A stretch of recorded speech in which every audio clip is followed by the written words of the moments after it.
بسم اللہ الرحمن الرحیم۔ شروع کرتا ہوں اللہ کے نام سے جو مہربان نہایت رحم کرنے والا ہے۔ اللہم صلی علی محمد وعلی آل محمد وبارک وسلم۔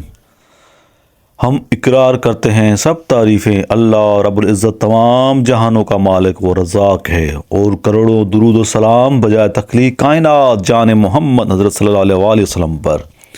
اللہ پاک ہمیشہ آپ سب کو اپنی رحم و کرم کے سائے میں رکھے۔ پیارے دوستو، آج ہم جس ویڈیو میں بات کریں گے، آپ کے ساتھ جو ویڈیو میں شیئر کروں گا، بہت پیاری اور خوبصورت سا موضوع ہے۔ اور اس سے پہلے آپ چینل کو سبسکرائب نہیں کیجیے گا، اور چینل کو لائک سبسکرائب ضرور کیجیے گا، اور بیل آئیکن کا پریس بٹن آن کیجیے گا، اور اس کو آگے شیئر بھی کیجیے گا۔ انبیاء و مرسلین علیہ السلام اور عام انسانوں میں کیا فرق ہے؟ آج آپ کو اس ٹاپک پہ بتاؤں گا۔ آپ کے علم میں بات ہو یا نہ ہو، یہ آپ کو بتاؤں گا کہ آپ کے علم میں بات ہونا چاہیے۔ انبیاء و مرسلین علیہ السلام اور عام انسانوں میں فرق، ان میں زمین و آسمان کا فرق ہے۔ نبی رسول خدا کی خاص اور معصوم بندے ہوتے ہیں، ان کی نگرانی اور تربیت خود اللہ تعالیٰ خود فرماتا ہے۔ صغیرہ و کبیرہ گناہوں سے بالکل پاک ہوتے ہیں۔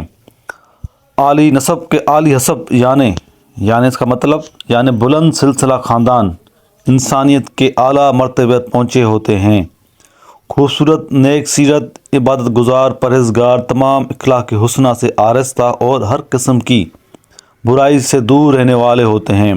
انہیں عقل کامل عطا کی جاتی ہے، جو اوروں کے عقل سے انتہائی بلند و بالا ہوتی ہے۔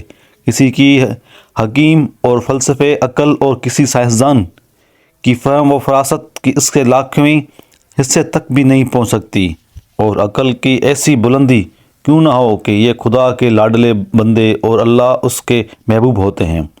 پھر تمام مخلوق حتیٰ کہ ساری نبیوں اور رسولوں علیہ السلام میں سب سے بڑھ کر کامل و اکمل ہمارے نبی سیدنا حضرت محمد صلی اللہ علیہ وسلم کو عطا فرمائی گئی ہے۔